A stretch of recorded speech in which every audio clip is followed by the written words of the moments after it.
What's up, everybody? This is Concrete Zebra with Craftmaster Productions, and today I'm going to be showing you how to make a simple sample track inside Studio One.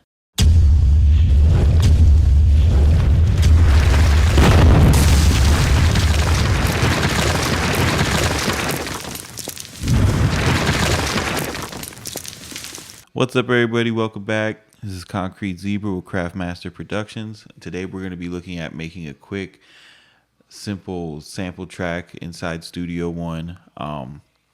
This is actually a response to a correspondence I've been having with one of my subscribers, D-Loke. Basically, he's one of these guys that's getting into Studio One, coming over from Reason and FL Studio, and he's having a problem translating a couple of the different techniques. And it's actually what motivated me to turn this video around so quickly, was because it's perfect. It's exactly what I see from a lot of people who get into Studio One. They're like, oh, there's this, this process that I use inside FL Studio, and I can't figure out how to do it in Studio One.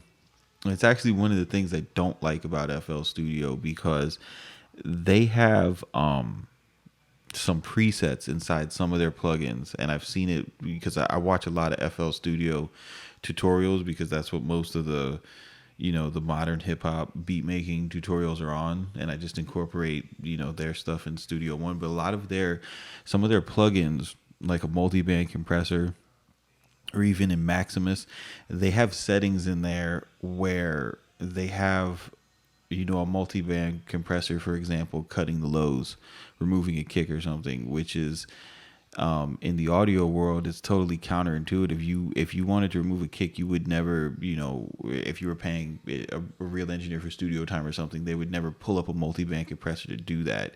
And I think that's how a lot of people who start out in FL Studio get lost, because they're looking for these presets and these plugins, and regular DAWs don't have it because it's very counterintuitive. So yeah, I'm gonna try to clear some of that up, and just kind of how something that someone learned how to do in FL Studio is exactly the same in Studio One, and you can even do it quicker, faster, more powerfully. So this is going to deal with finding the tempo of a sample, chopping a sample, looping it, time stretching it, finding the keys, adding drums and bass. So what I did was I found this sample from Guess. It's like a 90s R&B group. It's a really popular vibe, like from like Drake and 40 and OVO and all them guys. They go into these 90s samples, because if you think about sampling, just to talk about it real quick, when hip hop first started coming mainstream, like the late 80s, early 90s, when it was really, really blowing up, the producers who were making those tracks, they were using records that they had, that their family had in the house, right? So those are mom's favorite records. It was their dad's favorite records. That's where you got this 60s and 70s sound, coming up. And that's where you got a lot of the soul samples. And today, what a lot of the newer producers are doing, they're keeping in that same spirit. And they're not going to the 60s and the 70s anymore, because, we don't really know anything about that music. But we know, those older 90s songs, late 80s songs, stuff from like Jodeci, R. Kelly and stuff like that. That's still, that's our version of Al Green and Marvin Gaye, and that's kind of like the new direction of sampled hip hop, and where it's going. You take those records, you slow them down, you change the pitch, you put trap drums on it and stuff, and that's kind of the newer hip hop vibe. There's some older producers who kind of resist where the music is going, but there's no point. I mean, young people are into it. They're the tip of the spear of hip hop. They're the people who buy the new music, and I don't have a problem with it. The shit is vibing. So we're gonna go ahead and work with that. So the first thing that I do, when I've already loaded the sample up, I just downloaded off of YouTube, and the first thing that I'll do when I get a sample is I want to zoom in, off rip, and just get rid of this little silence right here. So I'll just hold down on the time bar and drag down to zoom in. And just keep on getting as close as I possibly can until... Now, if you hold shift while you click and drag, you can really adjust it really fine, which is what you want to do. All right. So now we'll zoom out. If you have the Logic key command set up, if you hold Control and press your left and right arrows, that's how you zoom in. And if you hold Control and press up and down, that's how you stretch your regions like that. So if you like using the keyboard as kind of a control surface, that can help you make things a lot faster. Anyhow, once I get that done, right, then I'll go ahead and listen to the song.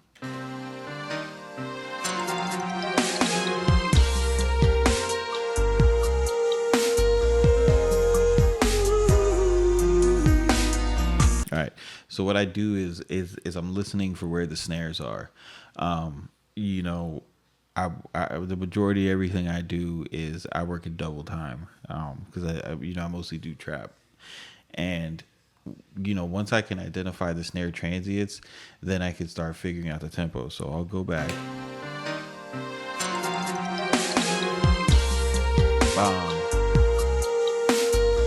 Okay. So I found my first two. Now, for a lot of these older 90s songs, the way that they start in, you can just rip the first two bars and have your main loop and then go from there, because what you're going to get is you're going to get this little percussion intro.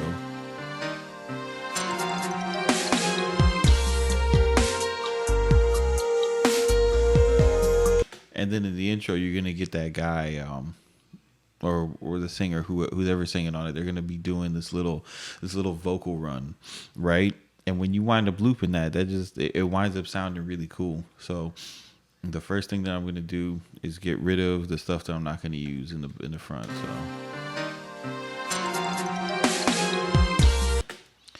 So right here's my first kick, right about there. And all I'm gonna do to chop this sample is just click and hold, bring this over. Listen for the first kick. It's right here. You see it here? Bomb. Hold down shift. Listen. Okay, now the next thing that I want to do is since I'm in double time and I want to kind of find the tempo of this so that I could get my perfect loop, is I want to line my snares up with the 3-beat. A bar consists of, when you're in 4/4 time, it's a 4 beats. So you got your 1, 2, 3, 4.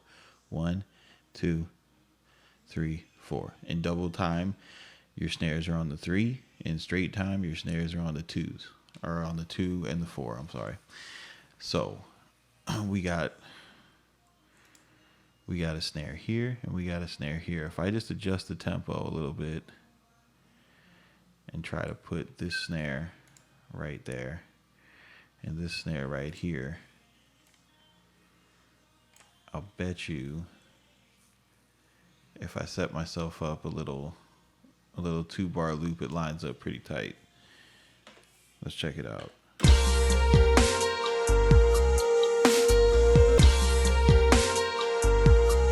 Let's see what happens if we stretch it to 4 bars. So that's pretty close. Let's see what we wind up with over here.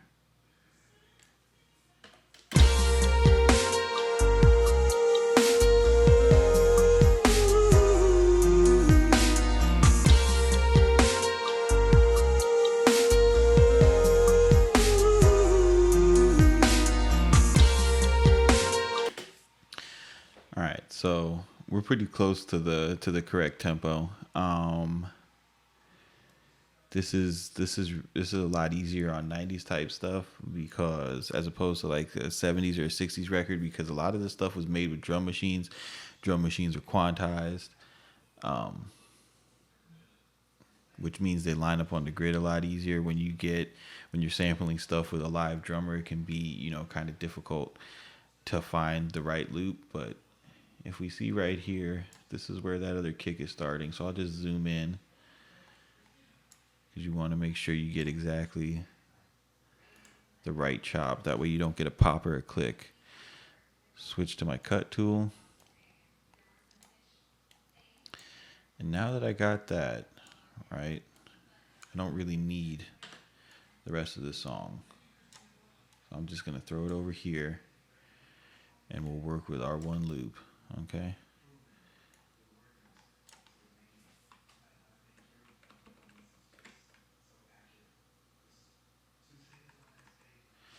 Now, quick trick, right? If you're looking at this, you can see that, we got a little bit of overlap going over here, and this kick isn't really quantized yet. This snare is a little bit ahead of the beat. So what I'll do to do a quick time stretch, right? If you're on PC and you have the Logic key commands, I don't use the Studio One key commands, so you guys have to forgive me. I don't know if this is the same, but if you hold down Alt, you'll see that, you see how there's a little clock icon that comes up next to the cursor. That means you're in time stretch mode. So if you click and hold and drag this back, it will stretch the audio, right? So we want to stretch it so that it goes from here to inside of our loop.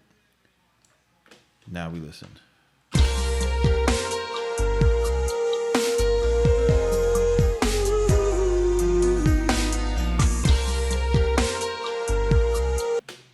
Still got something weird in the beginning. Let's look at it. Yeah, it's this right here. Get rid of this. The reason I can tell that, let me explain that a little bit, is when you look at waves, just audio waves, for over and over again, you can kind of see, what's a kick and what's the tail of a sound. If you see, kind of a uniform wave pattern like this, and that this is the beginning of your bar, and the bar always starts with the kick, you can pretty much assume that this is one sound. And you see this right here, you see how it looks completely different. It's at a different volume. That is, that's something completely different. So if you start thinking like that, you can start to train your ear and your eyes to work together, which is really what makes these DAWs powerful, is the visual representation of the sound. And that's something that you want to strive for when you're using them, because it's going to make everything a lot easier for you. So let's just go ahead and clip this right here. I'll bet you it sounds a lot better. Now, if you remember, that's going to affect, since I took some off, it's going to affect this time right here. So we just go back to this cursor, hold down Alt, and stretch it. Boom. And it's the same audio chop. I'm just stretching the timing of it. All right. So let's listen again.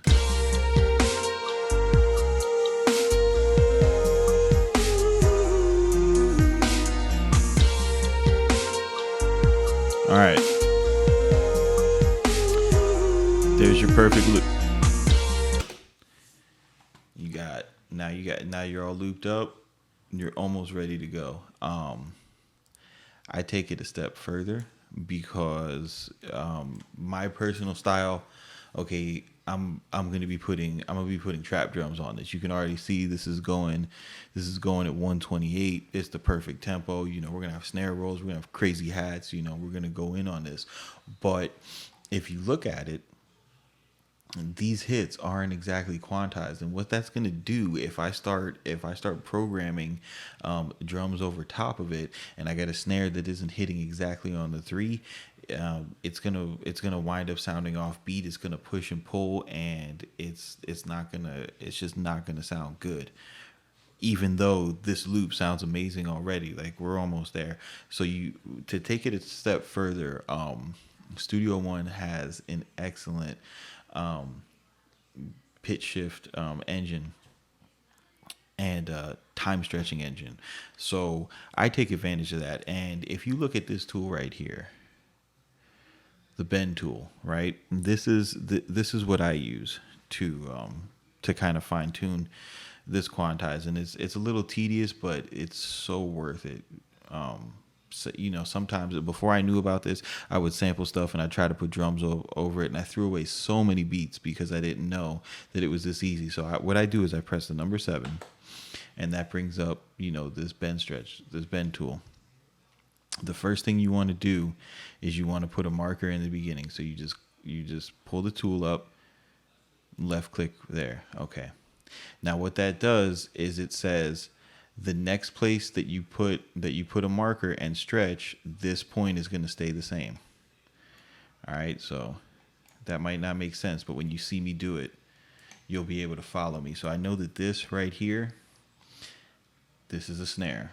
So I want to hold down shift and I want to quantize it. I want it to go right on the 3. So I hold down shift. I'm holding down shift right now.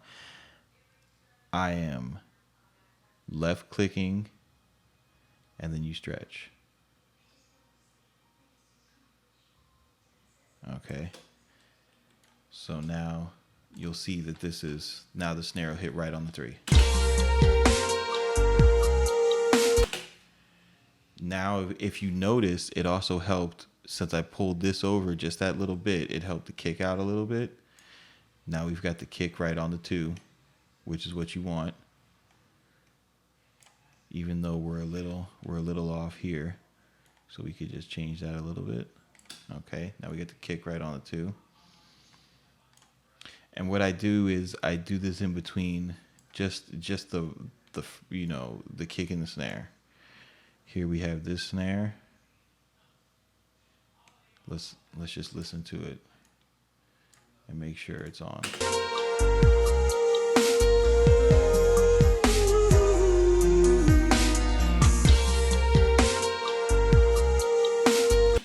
All right, let's look at this kick. You see this kick's a little ahead of the beat, so we'll bring this back.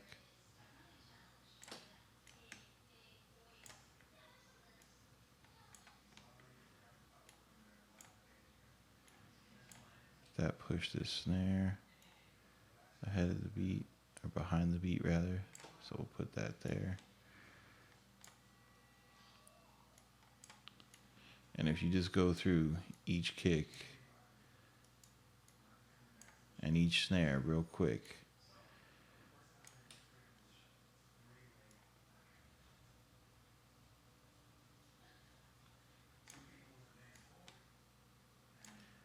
and we just make sure everything is on time, it's going to make all the difference in the world. You guys will see.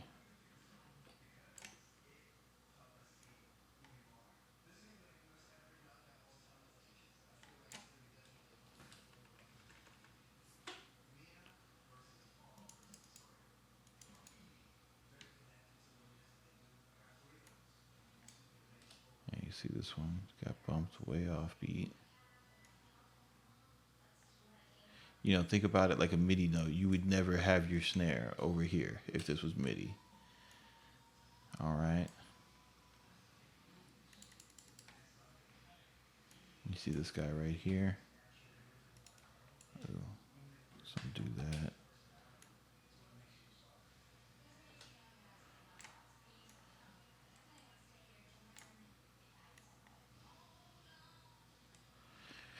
All right, so now if we put our metronome on and you listen to it, it'll line up.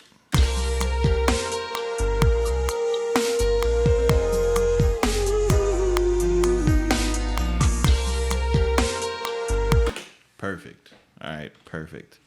Now that you went ahead and you did all that tedious work, you don't have to worry about any timing issues. You got this. So if you notice this symbol right here, this is letting you know that there is a background effect on it. When you audio stretch like that, it if you don't have a really fast computer like I do, it's gonna eat up your CPU fast, especially if you do it with a bunch of these. So the more stretches you put in, that's the more the computer has to remember. Oh, okay, I need to not play this how it's originally laid out. I need to stretch it. So you want to take that workload off the computer as soon as you can. So all I do is I'll highlight it, press Control B, which is the same thing as going to right click audio and right click events and bounce selection. Okay. Now you see that's gone. The computer isn't using up any processing to do that. All right. So next thing that you want to do is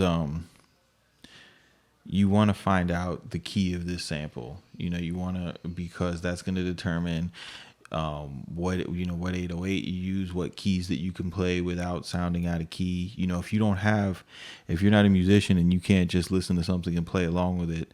I mean, I can't do that, and I've been producing for a long time. What you do is you click on it again and hit edit with Melodyne. Melodyne comes up, and I have mine already set up to tell me what scale something's in. And the way that you do that is you go to this button right here, you go to scale editor, you put on intervals and degrees. Okay. Make sure that's clicked, and it'll bring up this window, and it tells you right here that this is an F minor.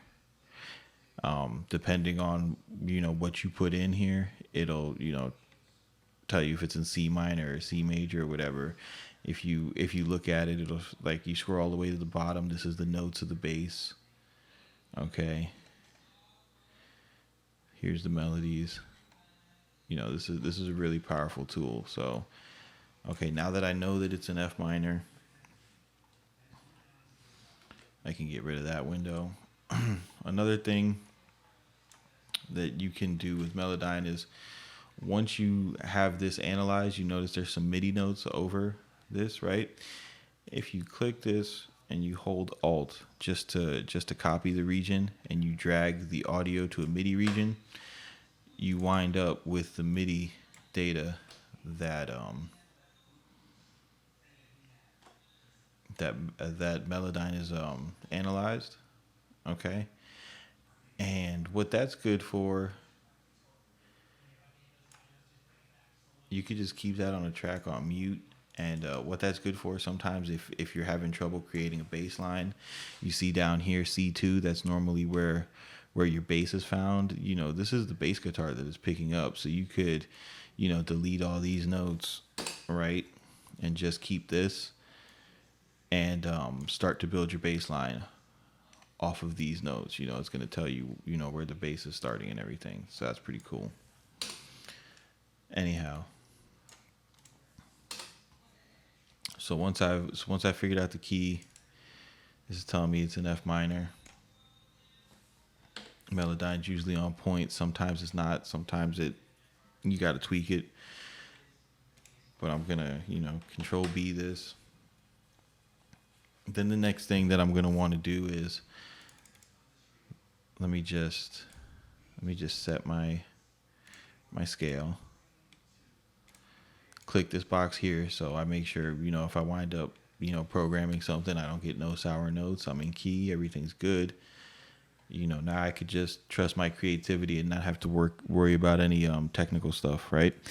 Then we move on, and we want to filter the sample, because we're going to want to add our own drums. We're going to want to add our own bass.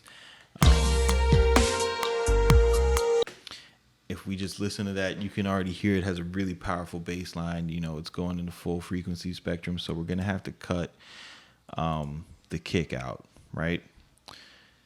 And this was something I seen somebody doing with a multi-band compressor, and it just made me scratch my head, because there's it just seemed like a really weird reason to use compression, because basically all that they did was they turned the gain down on the baseband, which is, why would you use a compressor to do that? You can just do it with the EQ. That's what filters are for. So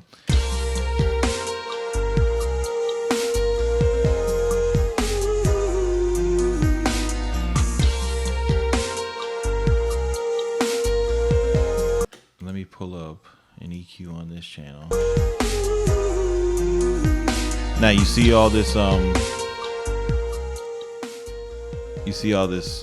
all this bottom end right here. What I'm gonna want to do, I don't know, you can do whatever you want, but if you're gonna try to put like a sub bass tone in here, like an 808 or something, you're gonna need to clear out space for that 808 to be right. And 808 is usually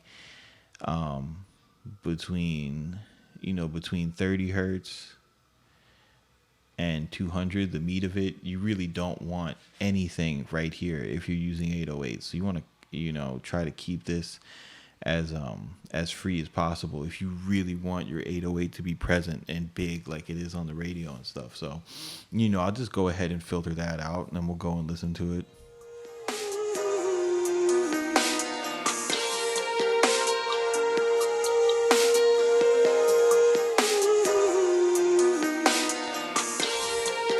Okay, we're still getting some pop from the kick, so we could try a little bit more aggressive on the filter.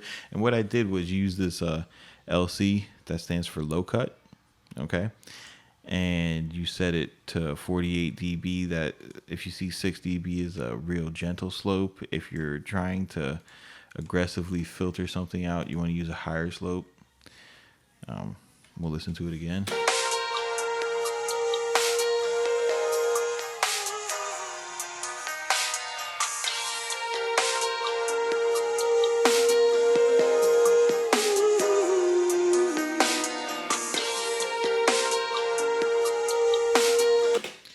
All right, I can deal with that for now.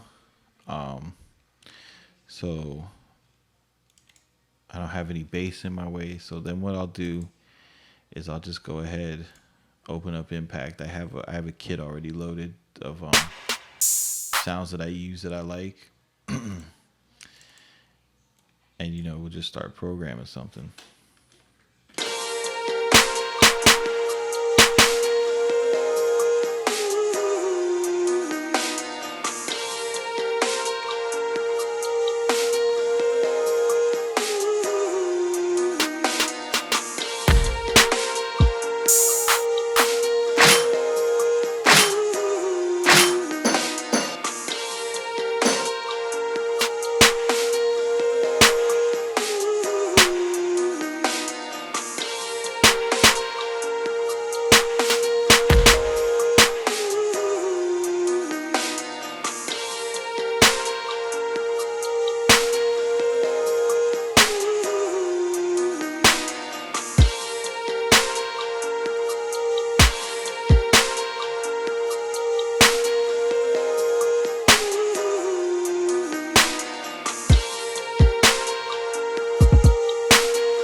See what we got now.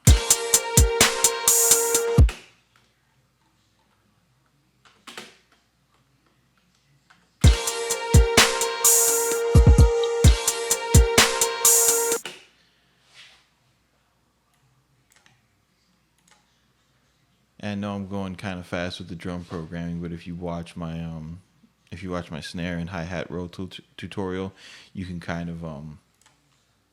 you kind of go back and learn some of these techniques that I'm going through really briefly here.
All right, so something really basic like that, just for the purpose of the tutorial, will work just fine.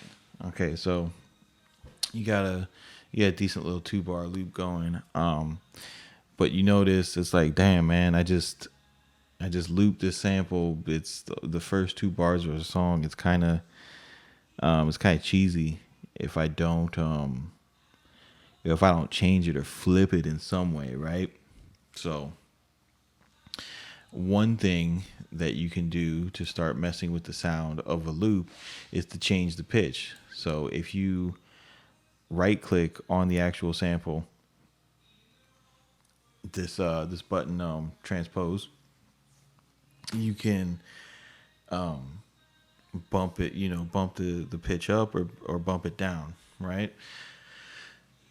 So let's see what it sounds like. Oh, let's make it creepy. I always go creepy. So let's bump it down 7 semitones. Okay. Let's see what we got now.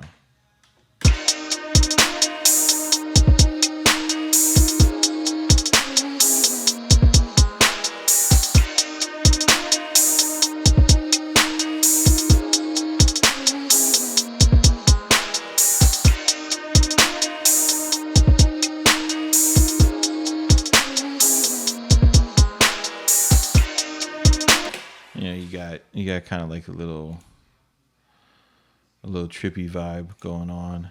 We go ahead and put some reverb on to see how that sounds.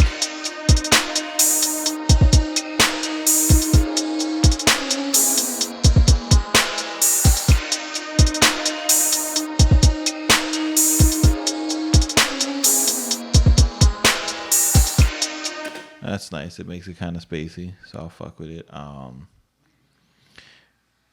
Now, when you do that, you got to remember that you're affecting the key of the track. So we transpose that down 7 semitones. So if we go back to a MIDI track and we look at the piano roll, We have this song. The original sample was in F minor. So if we go to an F, right, this is our F key, and we count down 7 notes: 1, 2, 3, 4, 5, 6, 7. Okay, now we're in A sharp. So you want to make sure that you change this so that you're still in key. All right, now we know that if when we go to do our bass, we're gonna want to put our bass line in A sharp. That's where we're gonna want the first 808 hit to be. Also, you see, since I transposed it, I got this mark that says the computer's working again. Let me just bounce that so we don't got to do any extra work. Okay. Here I have, this is my custom 808 that I built. I can't even really say I built it. This is a preset inside Razor. It's an awesome VST. It's called Punching the Balls, and all I did was turn up the release and mess with the limiter a little bit, and take the reverb off, and mess with the quality a little bit. I pretty much just tweaked a preset and wound up being a really nice 808. Something you guys totally can do too, man. You just gotta believe that you have good ears, and you know what sounds good, and you have good taste, and all you got to do is mess with some knobs, and you could create something nice. So after I make my kick pattern, I'll go ahead, highlight it, Control C to copy it, right? Start at the beginning, rewind my playhead to the beginning, select the 808 track, Control V.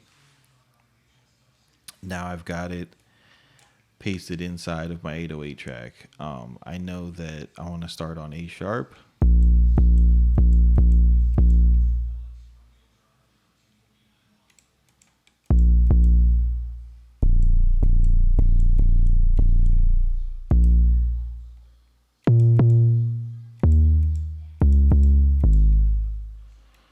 All right, let's start really low and build from there. It's a really dark subby tone, right?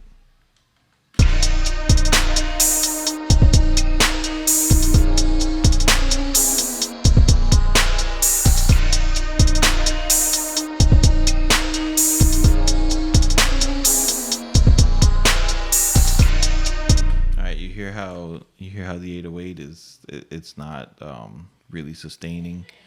All I have to do is just turn up the release, make the release longer.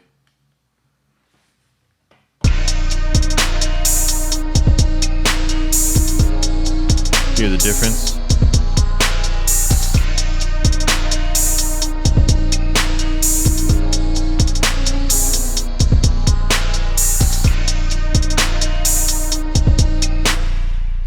All right, now you can start kind of adding a variation to your bass line.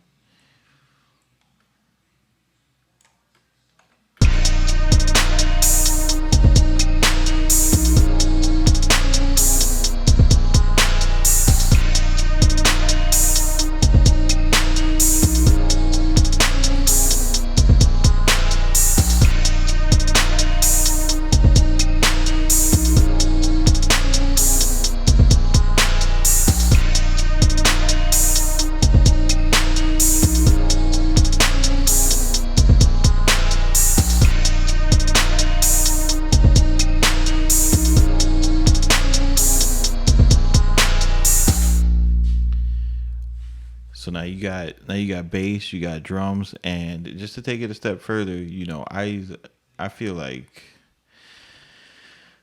if I make a beat like that, I'm cheating, because I know the scale of it.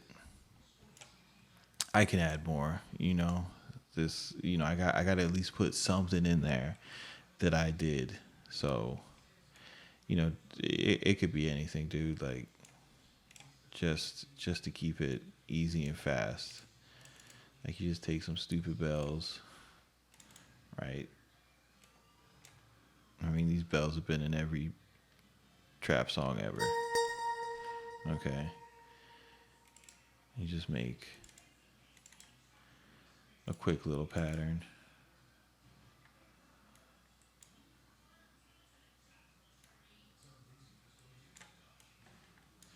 I have no idea how this is going to sound. So it's this.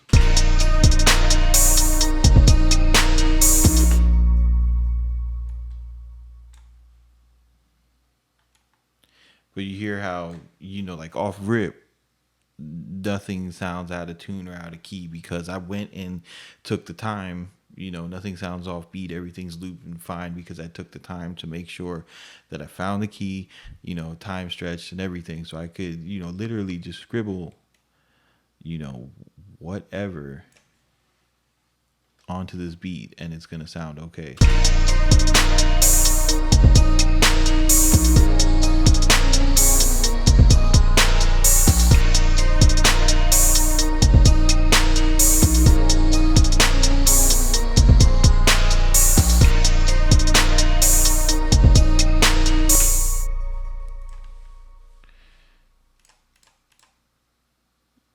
And something like this, you don't necessarily have to put it way up front. You can cut some of the highs and lows.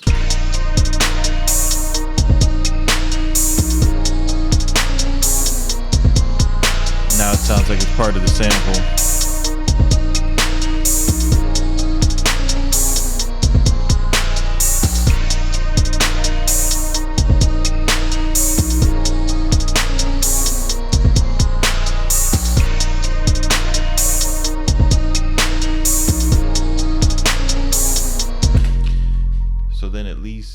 At least you got something to add some variation to the track. So just off of this, we could build a little quick arrangement, right?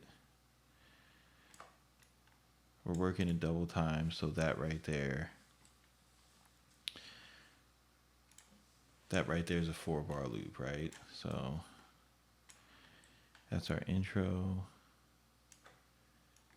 Here's the opening chorus.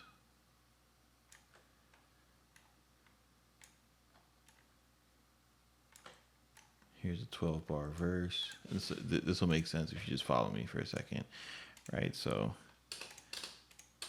get rid of here's our intro.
So that's just me, working real quick, not really putting too much thought into it, but just making a quick arrangement. You take some things out, you put some things in, but now you can see how a 2 bar, little loop that you make can easily be turned into a song. You don't have to get, stuck into that loop. You go from intro, you build your chorus, you make sure that you change each one of the 4 bars just a little bit so that the listener's ear doesn't get tired. They think they're hearing something new every time, and it'll ride. Um, and that's pretty much it for making a simple sample. Filtering the kick out. Just remember, all you got to do with that low end is just use this low cut filter, and just move it up and down to taste. And then, even if you hear like the pops from the existing kicks and the snares, you're going to play over that. And, once you mix the track and everything, all the other instruments and your samples are going to wind up overpowering that. So, don't get too caught up in, all this track. I need to sample a part of the song that doesn't have drums. A lot of the times it's easier to use, the drums as a guide to find the tempo and everything. So anyhow, D, I hope that answered your question. I hope everybody else learned something from this. If you like this video, if you want to see more like this, like full beat tutorials and everything, subscribe, give me a like, give me a comment, let me know what I'm doing good that you guys want to see more of, man. This is Concrete Zebra with Craftmaster Productions. I'll see you guys later.